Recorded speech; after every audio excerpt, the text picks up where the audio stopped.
ئەوەنەی کە بگەڕێنەوە سەر وڵاتە پێشکەوتوەکان بەڵێ مافێکی یەجگار زۆر کە ژنان بەدەستیان هێناوە ئێستا لە هێرشە. ئەوە تا ئەبینین کوشتنی ناموسی لە ئەوروپا هەیە، ئەوە تا ئەبینین کە باسی جلو بەرگلەبەرکردن و ئەو مافانەی کە ساڵەهای ساڵە بەدەست هاتووە ئێستا دیسانەوە کەوتوتە ژێر پرسیارەوە لەلایەن حیزبە ڕاستستی و حیزبە ڕاستەکانەوانە بەڵێن باڵی ڕاستی سیاسەتی حیزبەکانەوانێ بەکارهێنرێت دژی ژنان. 85,000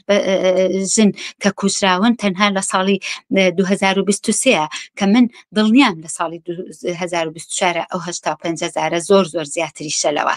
یعنی ئەمە کێشەکەی ئەگەڕێتەوە بۆ نیزامی سەرمایەداری و پاسماوەکەشی لە نیزامی دەرەبەگایەتیوانێ ماوەتەوانێ بۆ نیزامی سەرمایەداری لە هەر یەکێک لەم جاکاریە سوود و قازانج و بەرژەوەندی خۆی لەسەر ڕاگرتووە و ڕۆژانە ئەیپارێزێ و ڕۆژانە پێشبڕکێکی زۆر گەورەیە لە نێوان وڵاتەکانە کە چۆن بتوانن بەرەنگاری ئەم مافانە بنەوانێ کە ساڵانێکی زووە لە سەدەی پێشووە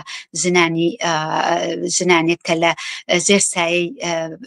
حیزبە سۆسیال دیموکراتەکان و حیزبە سۆسیالیستەکانە لە زمانی ڕۆزا لوکسمبورگ و کلارا زێتکین و